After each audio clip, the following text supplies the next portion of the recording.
Hey guys, I've got some plants here that I wanted to get out of these little cells that have been in here for about 2 weeks. They were way behind all the other ones, so they're a little late to the party, but I think they're actually going to do pretty well. I'm going to go ahead and pot these into 4-inch pots.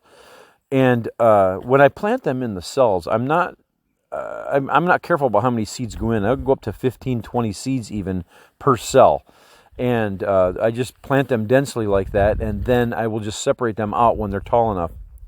And you've got to kind of find this happy balance, between, getting them out before the roots intertwine so thickly that you can't separate them, but yet you don't want to pull them out too early because they're too young and they'll have a trouble surviving.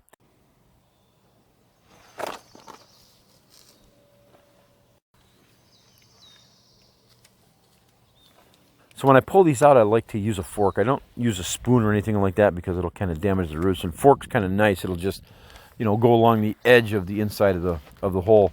And then I'm not really overly careful about how I separate these. I mean, you don't want to be too aggressive, but you just pull them apart, and they come right apart easily if they haven't been in there too long.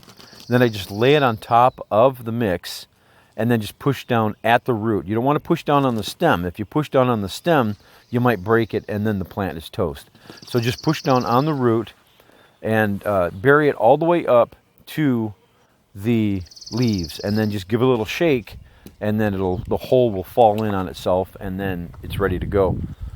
So the mix I'm using is just a regular old potting mix, and they're going to be in these pots until they're ready to go into the garden in about a month. And about a week from now, after they've recovered from their shock of being being knocked around, I will put a little bit of worm castings on top of this.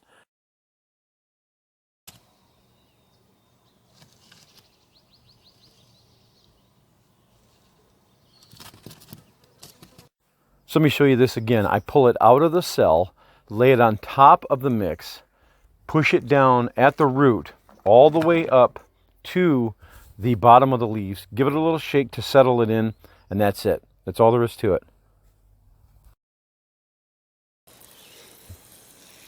And then I water them really good around the edge until the mix is really soaked and the water's running out the bottom of the pot. So this is how I do all of my seedlings. I plant them densely in the cells, and then I pot them into the 4-inch pots, and then they'll stay in there until they go into the garden. Piece of cake. All right, thanks a lot for watching, guys, and don't forget to subscribe. We'll catch you all later.